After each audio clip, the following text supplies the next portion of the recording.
Okay, I'll just show you how to pair a mobile to the Bluetooth audio system in this 2012 Land Rover Discovery. So first of all, we make sure Bluetooth switched on, so into general and into Bluetooth. You'll see it's switched on there. I've got quite a lot of stuff connected to my Bluetooth. I'm sure yours won't look like that, or hopefully it won't. If it does, you've got too many gadgets. Right, so over to the display here, we'll click on phone.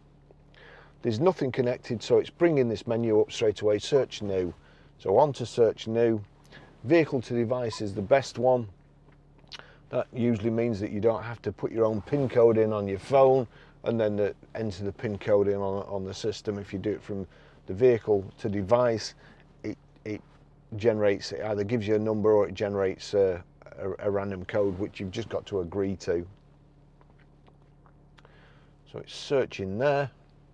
Barry's iPhone 13 Pro, that's what we want. Click on that, and now there you go. It's generated a random PIN code. To pair and connect phone, enter 3618 on the handset. All right, so we've got to wait for this to come up. So I have got to enter one, but at least I don't have to enter it in both. Pair. Allow contacts and favorites to sync. Allow. And then we're watching out. We've got a few Land Rovers there. Where's it gone? Still showing us connecting over there. Our Land Rover connected, and you see there, well, it's brought my sat nav online on the phone, and that's it. It's connected. So that's it.